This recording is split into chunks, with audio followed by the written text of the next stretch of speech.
Informational, fun, timely, relevant. That's what people are saying about A to Z in real estate. 30 minutes packed with great info for home sellers, buyers, and investors.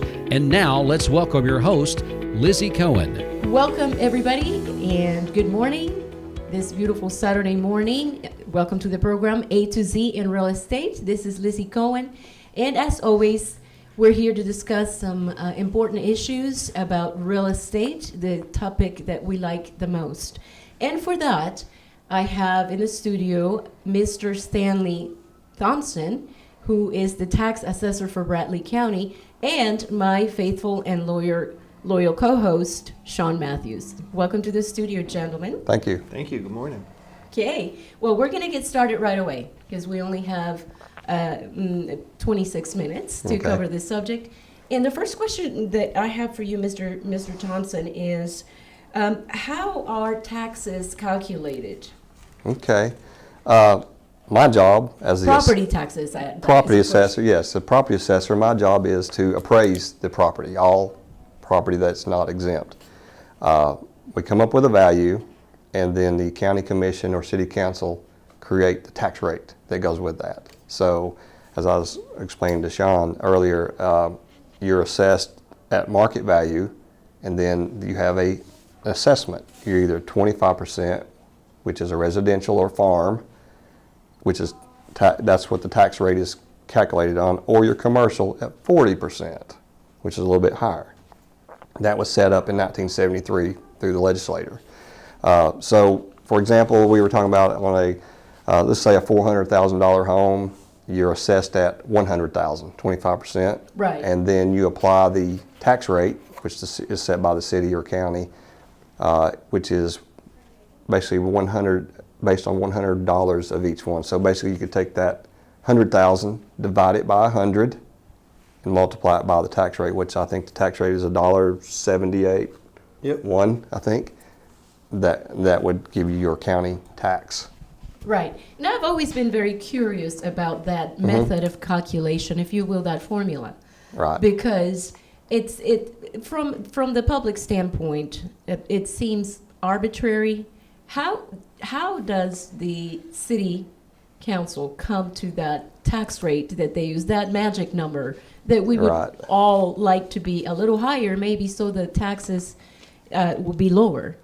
My job is to do the appraisal. That's set by the state guidelines there. Now the city council, they have a budget they're trying to fulfill, and based on my values or the appraisals, then they can come up with a tax rate that will fulfill their budget. Okay, so it's all based on the needs of the city, based on their budget. Yes. Okay, that makes sense. Okay. Okay, so Shawn, do you have a question for Mr. Thompson? I do, and thanks for explaining that, because I had no idea. It was kind of vague. We pull up these assessments, and so we had talked about it. So this is an assessment year. So every 4 years, you're going to go out and you're going to sift through the qualified sales. Yes. And you said about how many qualified sales? We're over 2,000 qualified sales. Wow. So that's pretty good data, for this area. What do we figure our population is here? About 50 to 75,000 somewhere. Well, countywide, I think we're going to be over about 110 around that area there. Okay. So that's interesting to know. Just looking at the calculations, because like I was asking you earlier, we have a property that we just put under contract, and that assessment is really, really low compared to what we've sold that property for. But you were saying that was based on 2016. That makes sense. We were kind of coming out of a little bit of a downturn, and things were just starting to sell. So it'll be an interesting year for you. For sure. So. And Mr. Thompson, also going back to that formula, the 25% figure that is used, is that decided by, again, how was that decided of the value of the property, that 25%? The 25%, like I said, is residential or farm. So you can kind of, if it's being residentially used, then it's going to be, 25%. Right. Duplexes, apartments are 40%. Even though they are residential use, by law they are listed as commercial type properties. Again, that's all set by the state guidelines. if the citizens would like to address that or challenge that or somehow, get it to Right. change to a different percentage. The only way really you can change that percentage, go back to a duplex. Let's just say that you live in one unit of the duplex and you rent the other side. Then that can be listed as residential. But if you're just renting out 2 or more units, then it's going to be listed as commercial. Yes. Right, because you're making an Yes. income. Yeah. Yeah. And that's a good question. So in that multifamily property, so we sell a duplex, say we sell a duplex for $200,000. Do you guys look at the income stream as well as the qualified sale? Well, when we come to the reappraisal, we've got the qualified sales. And as you mentioned, if you wanted to, say, appeal that value, we're going to look at income also because there's 3 different approaches to the value. Okay. So, And as very far as the interesting. property value, the market value of the property, whose data do you use for that? Who is the authority in terms of the market value? right. We use the data that's recorded in the Register of Deeds office. As deeds are recorded, as the properties have sold, we get that data the day after it's recorded. So that's what we're doing now. We're going through all those sales, trying to kick out, we call them outliers, the really high ones that are abnormal, or the really low ones, they get kicked out of the data, and trying to get good qualified sales. Once that gets done, then we're trying to come up with a magic number for 50,000 properties that can kind of be applied to all. So you're going to, even with a reappraisal, you're going to still have some high, some low, some are an going to be right in the average. middle. Yeah. Yeah. I don't like to use average, but it's kind of getting to A that. median price. Yes, yes. What about in this assessment? It's done every 4 years. We're on a right? 4-year reappraisal schedule, yes. Okay, so how do you make adjustments for what happened during those 4 years? And this year is a great example, right? Because the market is crazy, Right. and it has been in 2020 as well. So how do you make adjustments for phenomena? Yeah, Like the one we're what we've seeing. done in between reappraisals, we really can't touch the property. That value stays, so last reappraisal was 2017, unless you do an addition or deletion or a remodel. That gives us something to go out and maybe possibly change it, but in between reappraisals, it stays the same. So what I do, and I've always done, I like to look at the deeds as they come through. So even now, when the deeds come through, I look at the values, and I had a little chart on there, and if we were 25% below or above, that's kind of a little red flag. I send my field appraisers out, say, recheck this, something may not be right. Sometimes it's okay, but you might get out there and they've added a pool. Right. Or something, More living and then space. then we correct that, and then that helps make sure we've got correct data on my system to compare to the sale. I see. So you do go strictly by sold property? Right by now, yes. Qualified. And what do you mean by qualified sales? If you don't mind A me good asking. sale is a good arm's length transaction that's a willing buyer and a willing seller. Okay. So sometimes we get a lot of deeds recorded, more than 2,000, probably more like 5,000, 4,000, 5,000, but they're quick claim deeds. You've got people that pass away, and there's Trustee. there's all yes. kinds of deeds like that. Foreclosures, we don't use foreclosures in our data. That was a big deal back several years ago, but Well, we those don't numbers are use skewed that. anyway. Right. So Yeah. if we did, would you use the foreclosure or do you use the resale? So you had two. Good point. So we basically, we usually just kick both out because both were not really good sales, in my opinion. But Right. we would Right. kick those out of the data. So Interesting. They're very interesting. Now, how is this property tax assessment different from a total assessment of the value of the property? again, going back, by law at reappraisal year, we're supposed to be at 100% of market value. So your total appraisal, again, let's go back, say is 400,000, and then the assessment is fractional, the 25% residential or 40% commercial. So reappraisal year is the year we're supposed to be at 100% value. But like you said with the market, as soon as we roll over, we're going by January 1 of this year, we're already going to be 4 months in, we're already 4 months behind, and you've seen what the market's doing. We'll probably be below what's going on right now.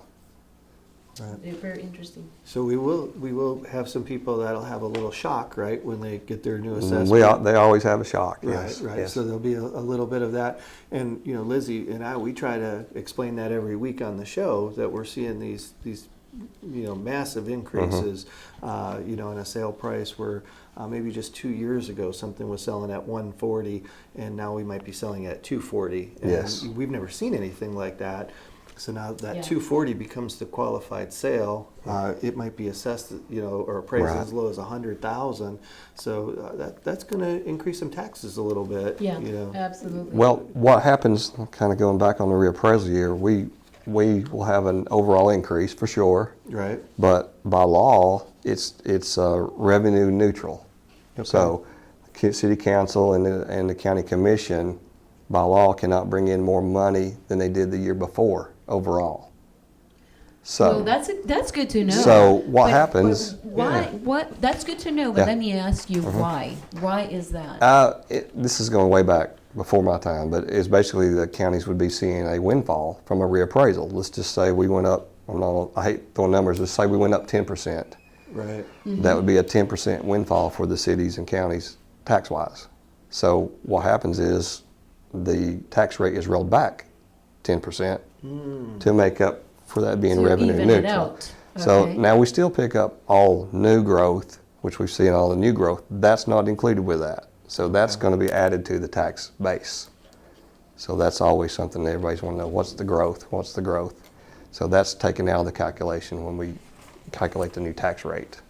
And speaking of growth, is the new construction considered at all, even if it's not sold? It's considered, yes. If it was there in 2020, then it's going to be part of this reappraisal. Now you see all the new stuff that's being built now. It would be possibly prorated. Say if it was finished in July, it'll be put on the tax roll for half a year. So that will be considered then. Very interesting. So that new growth and the money, the revenues from that would go into the budget, and that wouldn't be considered a windfall. Exactly. Okay. Exactly. Okay. So now there's inflation, everything's gone up. Mm-hmm. They're trying to meet their budget, schools, expensive, all these things.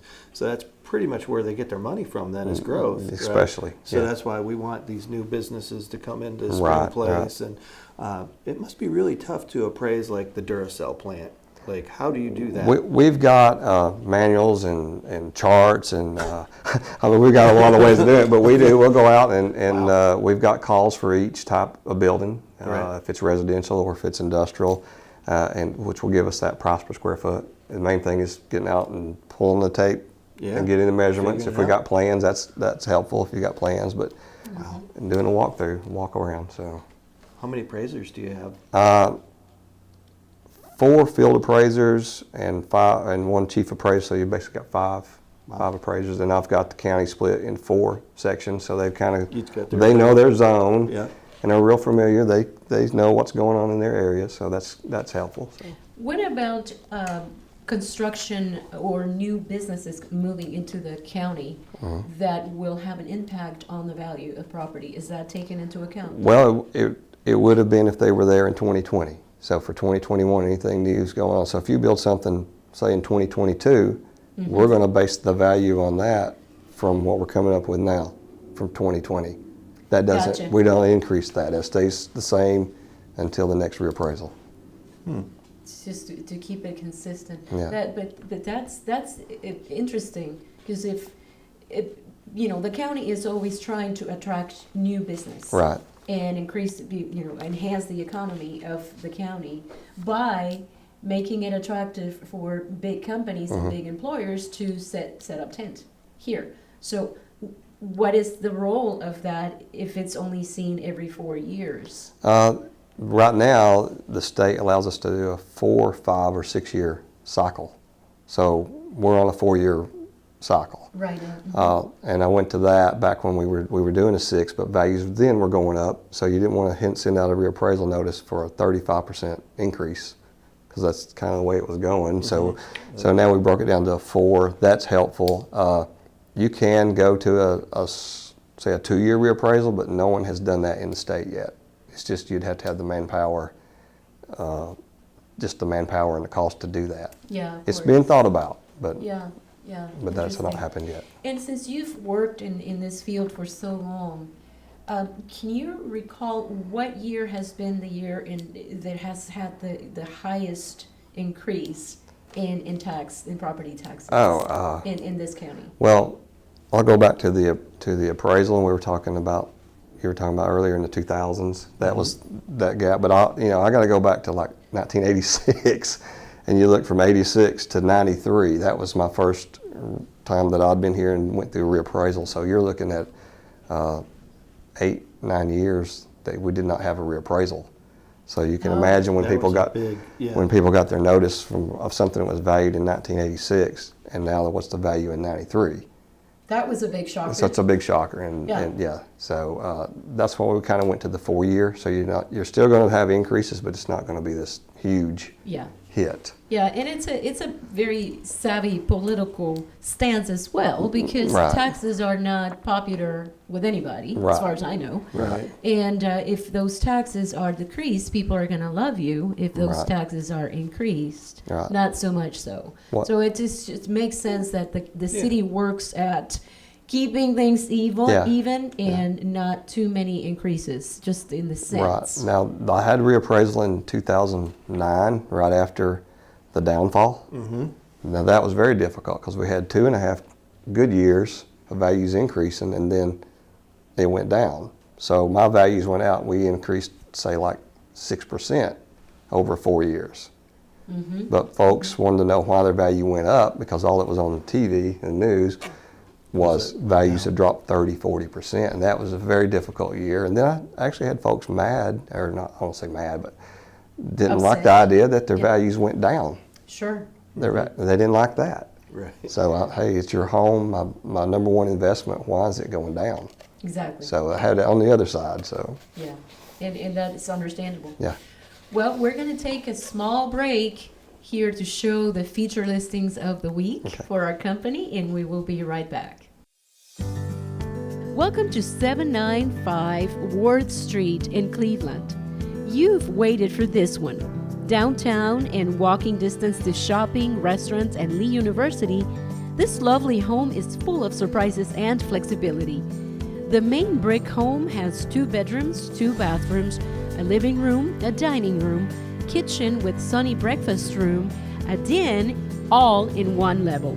The utility laundry room is over 250 square feet and perfect for conditioned storage as well as laundry. There are 2 working fireplaces with gas logs, custom built-in cabinets and shelves, and a remodeled kitchen that keeps the charm of this 1936 home. For more information, call Kathy Rosenberger at 423-504-4773.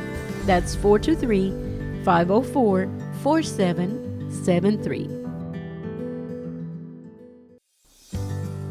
On the commercial front, 2021 North Ocoee stands out as a dwelling of stately stature combined with a modern, luxurious design. Once a law office, this 1935-built North Ocoee nest boasts 2,186 square feet. Guests can enjoy the convenience of 2 separate bathrooms and 1 powder room. The main building offers spacious meeting rooms with the privacy of an additional detached 2-room office with its own standalone heat and air unit. The nest comes equipped with appliances, desks, and a business phone system and data port connections available throughout, which makes this a perfect combination for a home and an office. For more information, call Keith Nitch at 423-476-5532. So welcome back to A to Z in Real Estate. Thank you so much for tuning in. We're talking about property tax assessment, since this is a property tax assessment year. So we have the privilege of having Mr. Stanley Thompson with us in the studio discussing this important subject. And Mr. Thompson, the next question I have is on behalf of seniors. Right.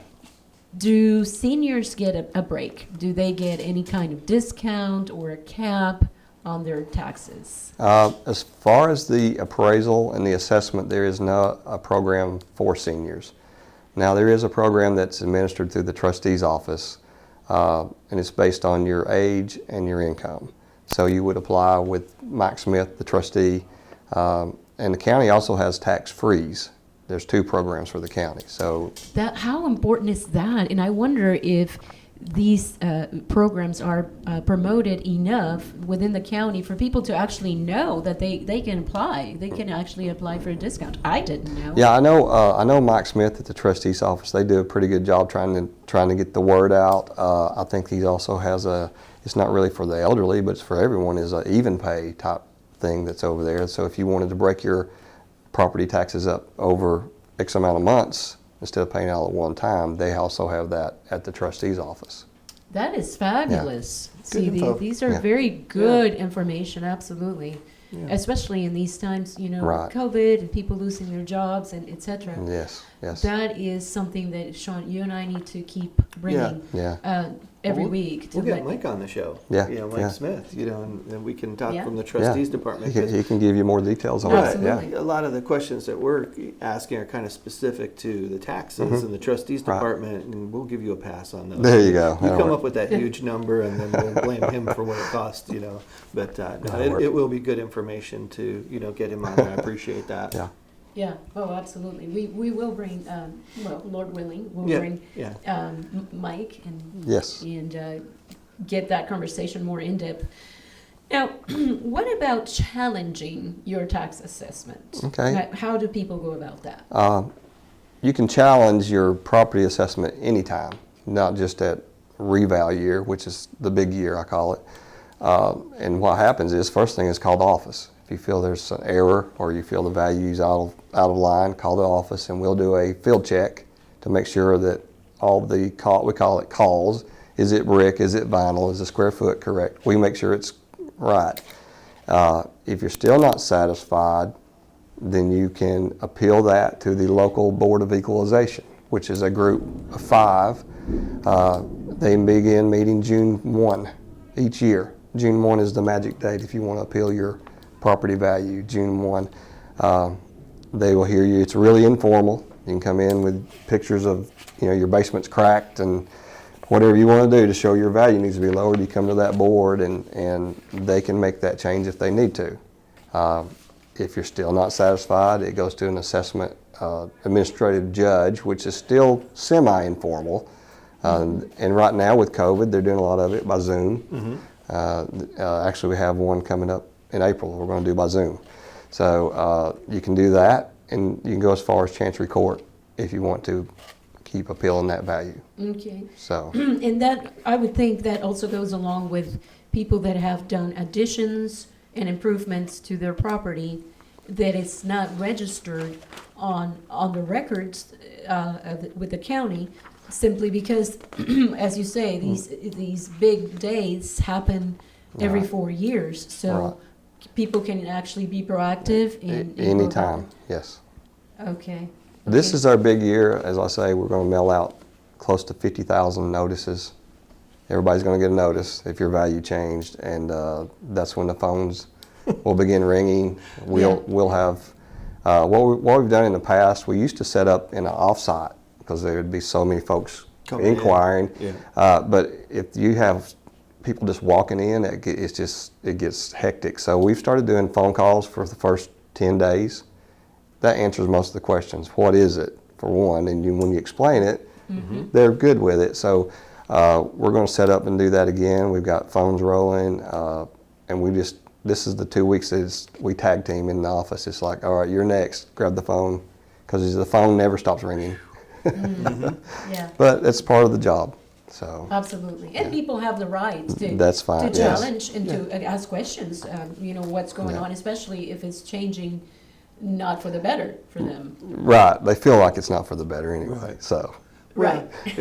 When they go to sell, they're happy, that was a higher assessment, but when we're just paying our taxes. Yeah. But, and it's an education, just like today, I learned a lot, and Absolutely. I'm sure one phone call for most people, they'd be like, oh, okay, now I understand it, because that's the biggest Yeah, thing. You yeah. get this form, and you do it every day, since 1992, Yeah, so, yeah. it's like balancing a checkbook for you. But for Lizzie and I, we're like, whoa, this is a little bit more concerning because we see it, and a lot of times people want us to explain it. So I appreciate learning, Right, how right. this is calculated. So when people ask me, I can say, oh, it's interesting that you asked that. Good. So, Good. Absolutely. Well, this has been wonderful, Mr. Thompson, that you've been here. You've taken the time to come and explain these things to our community, since this is property tax assessment year. Yeah. People are going to be getting those notices. When can people expect? We're shooting to have them mailed out mid-April. oh, wow. It was going to be April 1, but it's not working. We've got a lot of data we're still crunching. Neighboring county, Hamilton County, is doing the same thing. They're on a 4-year cycle. So, and Meigs County, so it's another county that's around. We're all doing it at the same time. So, but mid-April, and then we'll be busy through mid-May, and we have to send out another round of notices of anything we change, or anybody that appealed that we did not change. There'll be another round, but that's usually 8,000 to 10,000. So. And how often do you find that when people do make an appeal or make a challenge, that their challenge is valid and the changes are made? It's probably 50-50. I mean, really? if you really look, if they come in and said, hey, the whole back of my house has fell off or something, because we don't see your property every day. Right. So something may have changed, and that's a legitimate reason to make a change. And then you've got folks, we're dealing with the appraisal, not so much the taxes. So if Right. they ask, what my taxes are too high, we don't talk about it. We want to talk about your appraisal. Very that's different things. Two different things. So we'll look at the appraisal and do the best we can do. Just try to treat everyone fairly and equitable. That's the main thing. So. Let me ask you another question. How does the real estate community, the real estate professionals, can help, if anything, in this process? Just kind of what we're doing, I guess. Just kind of spread the word. If they have a question, call our office. That's probably the best thing if you don't know the answer. I noticed you're using CRS. Yep. Yeah, They get we use their CRS data all the from me. CRS gets the data So from that's if you're Yeah. So it's a trickle down from you to right, them. So. right. So and then they manipulate it for your program. So Gotcha. Very Well, and you collaborate with the other tax assessors, right? Hamilton County Right, or right. Meigs, or maybe Right. even Nashville calls you up and says, this is what we're seeing, and We- you guys aren't caught off guard. right. We actually had I chaired a committee last week, and we had all the counties that were reappraising in the state on a Right. phone call. What's going on in your county? And it's the same. It's the same all across the state. So we're all going to be in the same boat. Yeah, crunching a lot of data, working with great figures, and how do you dispute it? Houses are selling so fast, and I have had calls from tax assessors. Hey, can you tell me about this sale? I see you were listed. You witnessed a deed. I've been a witness on a Yeah. deed where they've called me, or I've had them pull it up, and it might be a big gated piece of property that Yeah. they can't get in, and they just want a little bit more intel. So we do Yeah. work with you anytime. You're welcome to Right. call us. We'll share what we know about it. It's public record. Yeah. After it closes, of course. But it'll be you got your work cut out for you. Okay. So then years 1, 2, and 3, when it's not an assessment year, those guys are just running out and collecting the data. They're by law we're to review each property in between. So that's That's a 50,000 lot of properties that they've got cut out. Yeah. Wow. So they don't do an actual appraisal though. They're just going Doing out a drive-by. checking. We're doing a drive-by, Drive-by. and with aerial photography, Yeah. that's Yeah. really helped a lot. Just doing it from the desk if it's accurate. So Well, again, thank you so much, Mr. Okay. Thompson, for being here. Thank Shawn, you. as always, for your help in co-hosting the program. And to our audience, thank you for tuning in. We're going to try to bring more important information in the weeks to come along these lines. And again, call us anytime. The number is 423-304-5405. And Shawn? 423-284-3233. Give us Thank a you call. so much. Thank you. Okay. We'll see you next week. Thank you. Welcome to 9453 Lacey Circles in Ottawa. This move-in ready home in the gated golf community of Whinstone will fulfill all your dream home wishes. Newly painted and ready for its new owner. Main level has a light-filled living room with palladium windows, formal dining room, a large kitchen with a bay window breakfast area, a den, a large master suite with fireplace and sitting area, 2 other bedrooms with Jack and Jill bath, laundry, and guest bath. The full walkout basement is accessed with a custom chairlift. Downstairs, you will find a flex room with closet, a full bath, a den, and a game room. Spring is just around the corner, and you will love this new expanded deck and perennial garden in the backyard, new security system, and much more. For more information, call Kathy Rosenberger, 423-504-4773.